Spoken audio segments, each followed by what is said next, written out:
Assalamualaikum warahmatullahi wabarakatuh. Apa kabar semuanya? Kita berjumpa kembali ya di pembelajaran Bahasa Indonesia bersama Ibu Rida. Nah, sebelum pembelajaran, kita berdoa dulu ya menurut agama dan kepercayaan masing-masing. Berdoa dimulai.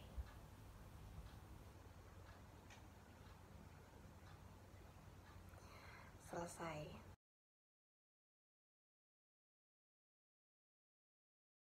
Untuk pembelajaran hari ini, kita masih membahas teks laporan hasil observasi.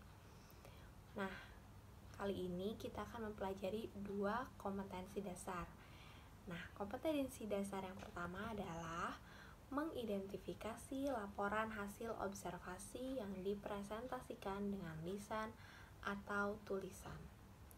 Lalu, yang kedua itu adalah menginterpretasi isi teks laporan hasil observasi berdasarkan interpretasi baik secara lisan maupun tulisan. Tentunya dalam pembelajaran kita memiliki tujuan pembelajaran.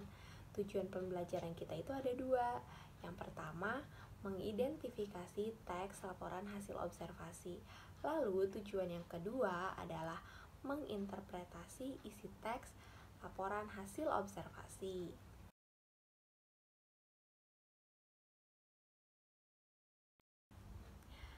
Nah, siapa yang sudah tahu apa itu arti dari teks laporan hasil observasi? Ayo, siapa yang sudah tahu? Atau masih belum paham juga tentang apa itu teks laporan hasil observasi? Kalau belum tahu dan belum paham, Ibu akan jelaskan ya.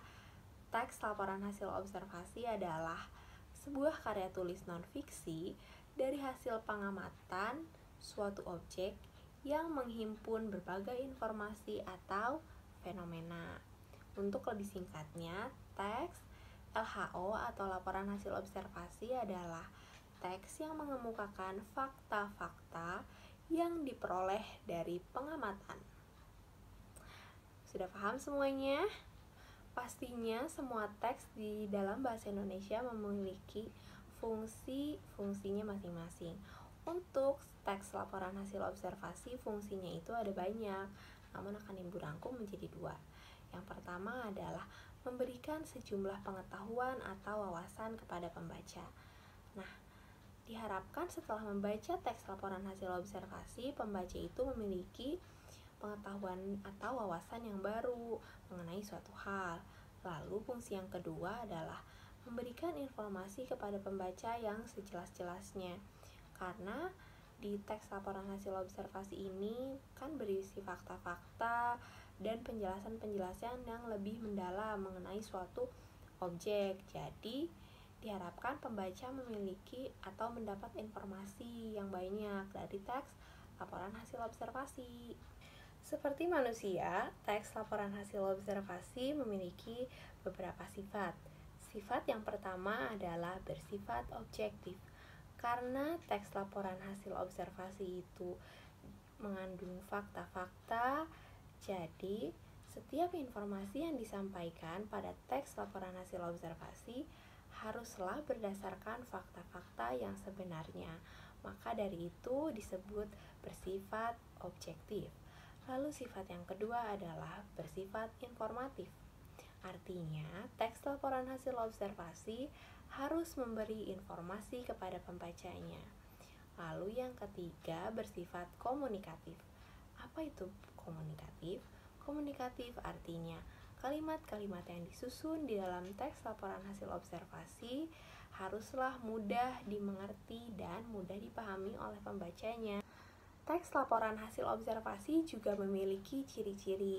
Ciri-ciri ini berfungsi untuk membedakan teks laporan hasil observasi dengan teks yang lainnya. Ciri-ciri yang pertama adalah objek yang dibahas adalah objek tunggal. Nah, contohnya jika kalian ingin mengobservasi mengenai pekerjaan yang ada di Indonesia, kalian bisa ambil salah satu contoh pekerjaan saja, misalnya nelayan, buruh tani, buruh pabrik, atau guru. gitu ya.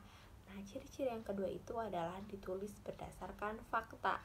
Jadi di dalam teks observasi itu harus ditulis dengan fakta ya. Tidak boleh ada kata-kata yang hoaks. Nah, ciri-ciri yang ketiga itu adalah tidak mengandung prasangka, praduga, atau pemihakan yang menyimpang. Jadi sebenarnya di dalam teks laporan hasil observasi itu boleh kalian menyisipkan sedikit saja pandangan kalian ketika menulis teks laporan hasil observasi.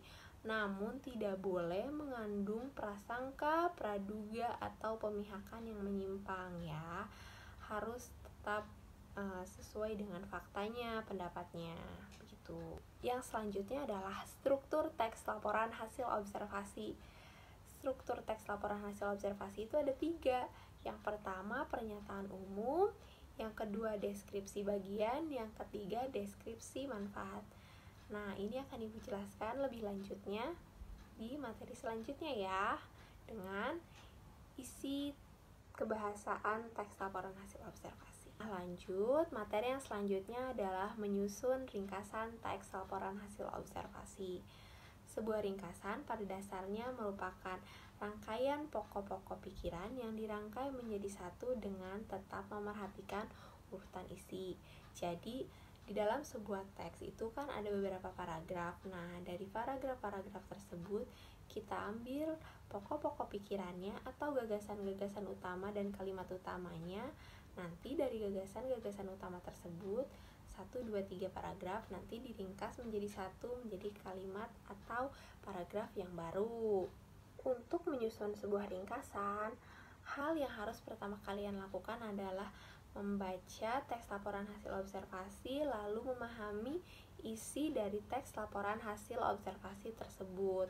Kemudian kalian menemukan pokok-pokok isi informasi di dalam teks laporan hasil observasi. Jadi nantinya agar kalian mudah, kalian bisa memisahkan paragraf per paragraf. Dari paragraf per paragraf tersebut kalian bisa mencari gagasan-gagasan pokok dari per paragrafnya begitu. Terima kasih, sekian pembelajaran hari ini.